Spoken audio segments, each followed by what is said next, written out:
attempt was made to mislead the Muslim community through and through this week by saying the mosque will be demolished and saying, in fact, that any demolition will hurt the sentiments of the Muslims and spoil the atmosphere.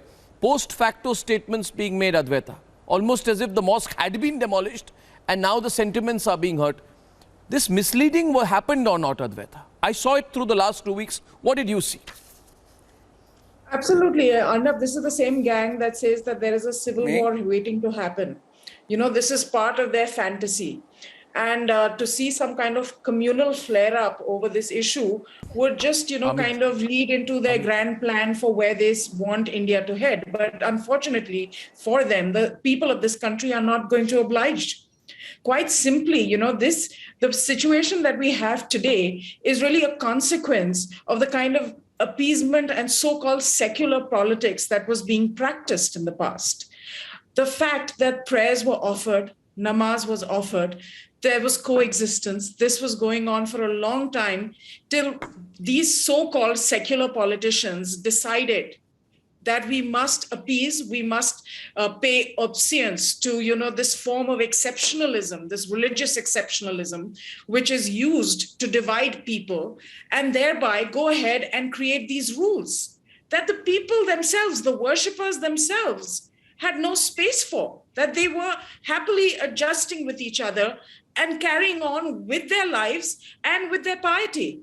So I think it's very important to call out this aspect on this dangerous politics, which again we're seeing happen. Again, the same commentary, the same commentariat, which is waiting for a civil war. These are the people who want to lead India into that war and destruction and internal conflict, and any issue is going to be blown out of proportion. And that's why I'm very grateful that Republic, being such a powerful and influential media channel, is running the hashtag of the integrate, don't segregate, because the sensible people of this country, the balanced people of this country need to understand that coexistence is a way of life. This coexistence existed and we can bring it back. Yes. But we must not fall prey to agenda, to politics, to international dogmas and expectations of where we should be heading, and really come together to say that, yes, there is piety, there is this hybrid confluence of religious sentiments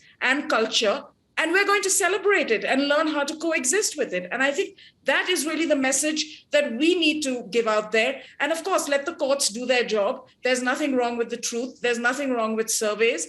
Go ahead and do that. Absolutely. No problem. But I think as civil society, we must take a step back and not be swayed by these kind of dasliya and et cetera, kind of comments.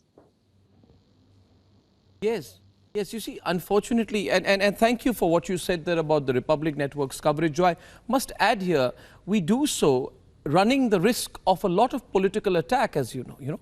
Every time we say that we will put counterfacts, they put counter FIRs. Every time you say that we will put, the truth out there, they say we will put a string of FIRs against you, we will drag you to jail, they do all that. But I feel compelled here.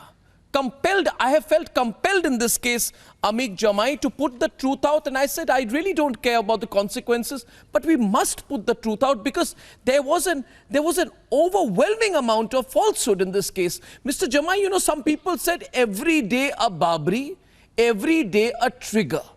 This was, ये coat किया गया था अमीक जमाई जी कि बाबरी मस्जिद 2 होने वाली है, मुसलमानों पर अटैक किया जाएगा. ऐसा क्यों? देखिए इसकी जरूरत क्या थी? ये इसकी जरूरत क्या थी? इतनी हाइप क्यों की गई? जी, आमिक साहब, जमाई साहब, जी.